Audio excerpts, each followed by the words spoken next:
Biology is always a big inspiration for engineers. There are many things we can learn from nature. Looking at an octopus, the way it moves its body, the way it would grasp an object, is very interesting to see. We followed it for a while, sort of forgot what we were doing for a minute.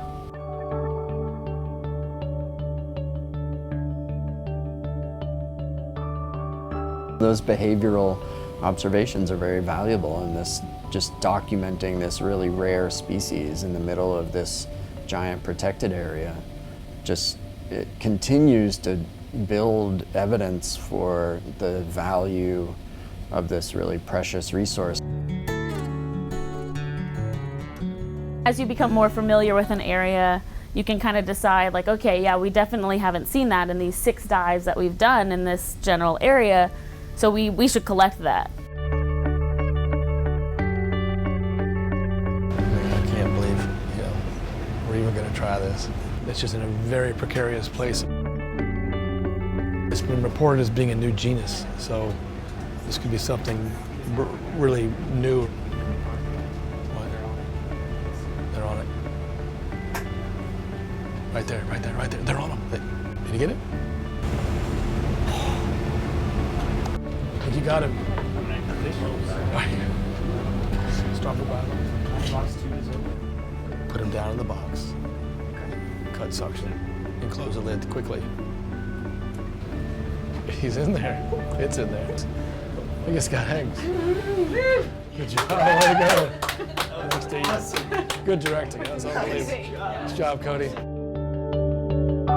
Samples are absolutely critical for what we're trying to do. The questions we're trying to answer here about the evolution of life in the deep sea, the evolution of life in this area, plays into the larger role of how communities shift and change with climate and with protection. You start a trip with an empty box and a lot of hope and really no idea what you're going to find. And then dive by dive, the box starts to fill up. The ROV pilots, the scientists, everybody is working together to be able to identify samples, to collect them and bring them up safely so that we can study them and learn something about them. Sometimes when I speak with biologists, they tell me that they see something they're interested in, but they don't even try picking it up. They know that it's not going to work.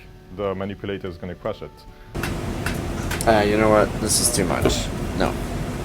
We're going to leave it. Daniel Bode got a chance to try his squishy fingers in situ, right in the deep sea. Well done. Awesome work. Yeah, nicely done.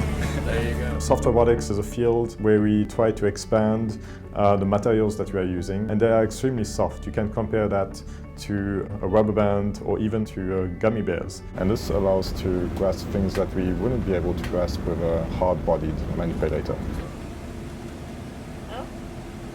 Oh yeah, There we got him. Yeah. Now that I've seen them in action, there are more and more things that come up that we're trying to collect that seem to fit that very well. These other samples are critically important, and they're put into liquid nitrogen and ethanol, and they're stored in RNA later, and they're going to have transcriptomics and genetics and population genetics, and maybe in some cases even genomics performed on them. A lot of medical researchers who study marine bacteria are actually looking for different structures that can interact with our immune systems in different ways that could be beneficial. A lot of what my project is based on is wound healing. We've seen sea stars that are eating the corals that are predatory. I can actually isolate the wounded tissue and separate it from intact tissue to hopefully be able to determine what kind of patterns and recognition of microbes these animals use to regenerate over time. Modern day discovery may not be as romantic as people might have in their heads, but what it is efficient, fast, and amazing. The idea that you can go from knowing literally nothing to then making a map, taking a bunch of water samples, putting a bunch of sensors in the water, getting visuals down there, getting animals in your hands, preserving them so that we can look at them in every possible way with every possible tool available is just incredible. Priceless, and that's what these samples are. If you asked me to put a price on them, I couldn't.